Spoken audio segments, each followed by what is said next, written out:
Why did you choose the phrase, no justice, no peace? I chose it originally was going to be something else, but because the show is so long, that was one of the elements that I kind of left to be a little nebulous until I worked more in the show and let more of the events of the day happen. Because you remember how crazy it was. Mm-hmm. And it's new radical things were happening every day, multiple times a day. It was hard to keep up. And at first I thought that it would be named Mentiri for lies. And as the months proceeded and progressed, I started feeling that that was a very negative take on things. I mean, there's no doubt about there's been lots of lies, and they've been very damaging to many people. But I wanted to take a more, well, George Floyd was murdered. Mm-hmm. That's what changed it. That's what changed it, really.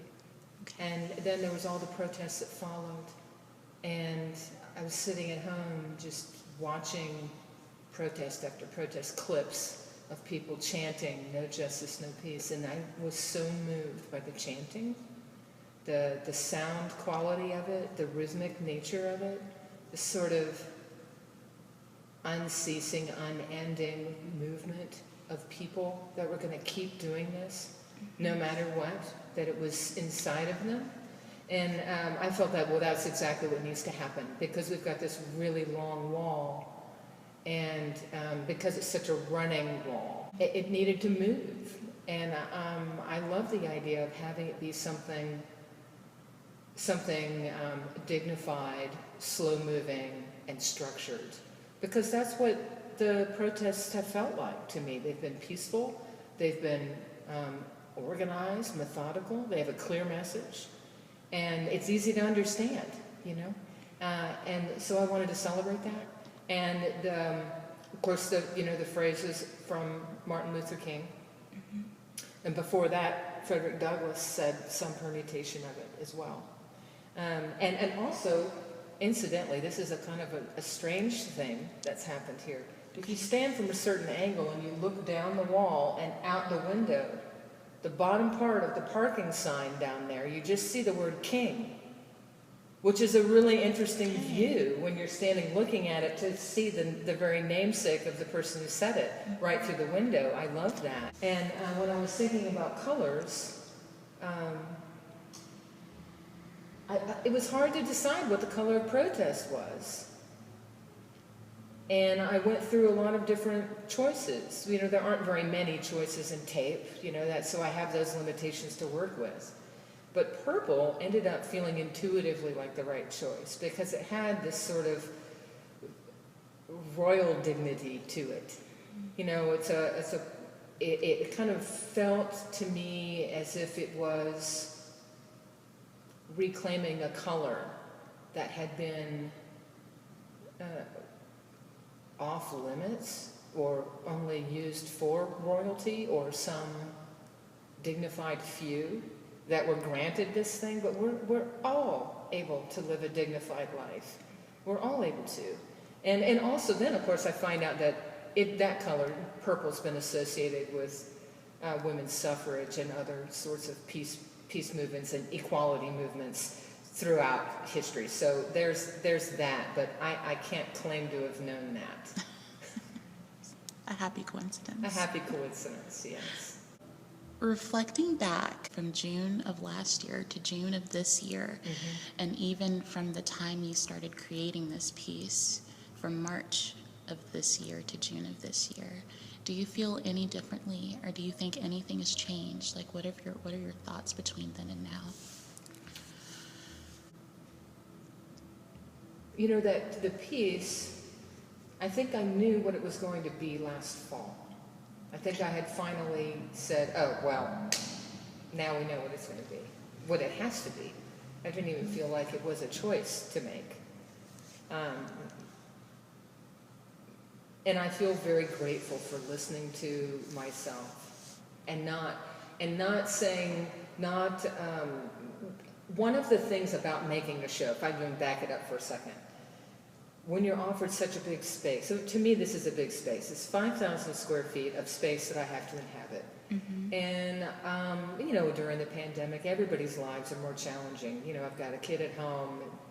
You know, you have to be more methodical about what your schedule is going to be. When can I actually come? There's restraints and constraints within the system during the pandemic.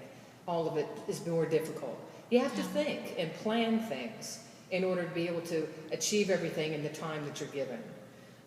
But because this show was so long and I got to really think and reflect, I was able to know that I wanted to do something long, a long piece, and not have to know exactly what it was for a while.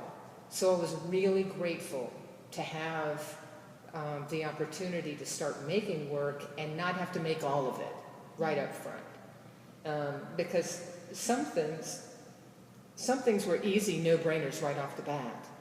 And then other things really came to me through time, through starting to make the work here and having conversations with people in the gallery, you know, about how they felt about what's going on, you know, and those are big surprises. Hearing, you know, when you're trapped at home watching the news and dealing with Virtual Academy all day and there's no other voices in your head, you don't know what's important to other people. Yeah.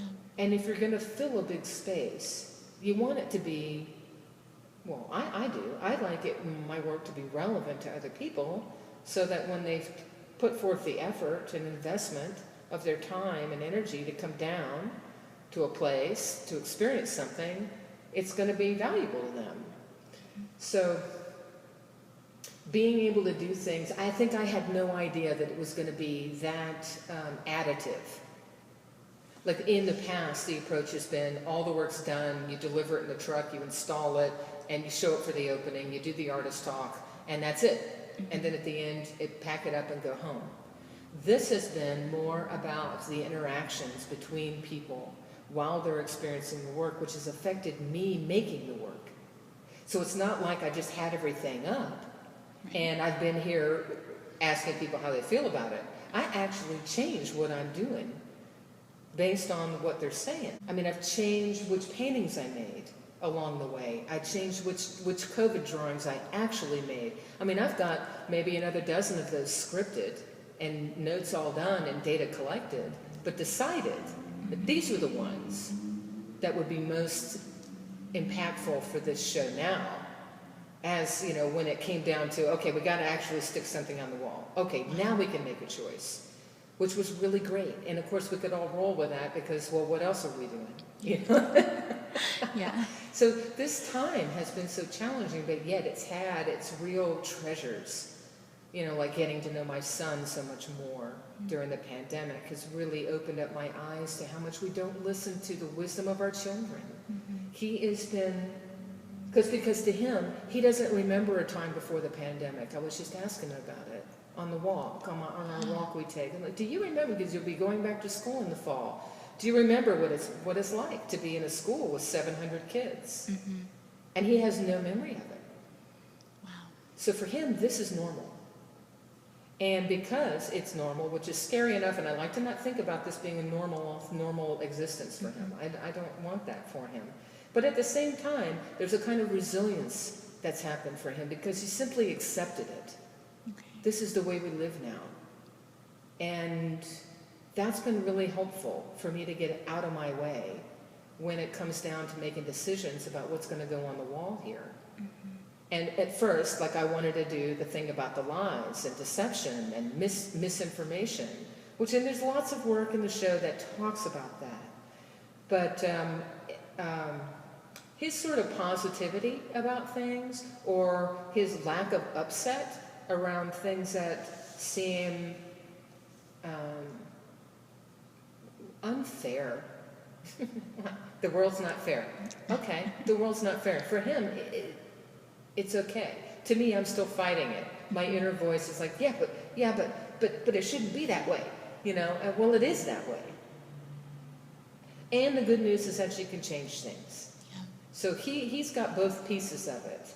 And I think that when I think about the entire experience of making the work, during this year. That's been the big unexpected thing, is that by making the work, I have shifted some things inside myself, which I was kind of hoping, I was hoping that that would be what I was bringing to other people.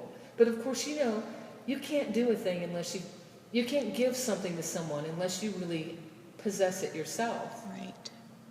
And, you know, I've grown. For the better, I don't know. I'm trying not to make judgments on it too much, but I have shifted. And my thoughts about things have opened up in ways that they hadn't been open before. I think I'm aware of whole aspects of people's existence that I was just walking around completely oblivious to, being who I am, and not being all the other people that exist out there. And you know, this tape piece, the participatory works in the show have really opened the door for people to tell me how they feel, or what their experience is, or what their thoughts are, what their challenges are. And that's been, I mean, that's just been hugely rewarding.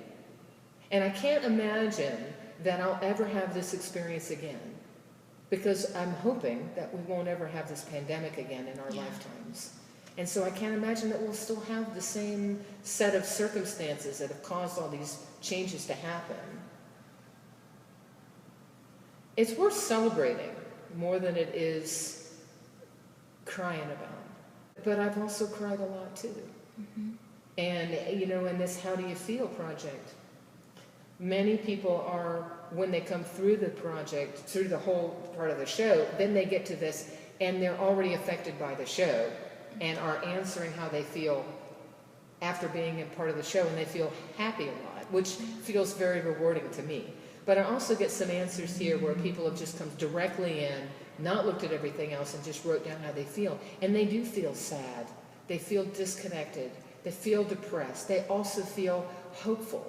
They feel heard. Some people feel the freedom to be themselves now more than they have ever in their lives. And when I see so many young people in their 20s saying things like that, I feel like it's going to be okay, because I've worried for them. Because they're our leaders. They're going to be our leaders. And I want them to feel that that this is a time that's going to, it's a formative time. And those are going to be our policymakers. And oh, we are going to make some good rules from here out, because now we've seen the worst of ourselves. Yeah. So I feel like I've just been a massive, like, I have gotten this show and being part of this, all this trying to figure out how to just even have a show during this time, in this situation, the broader cultural context, has been such a gift. I will always look back on this with warm memories of feeling like I had this connection to the outside world through this that I would not have had if I was just sitting at home in my studio making work and watching the TV, watching the news all day. I'm very happy to have been invited.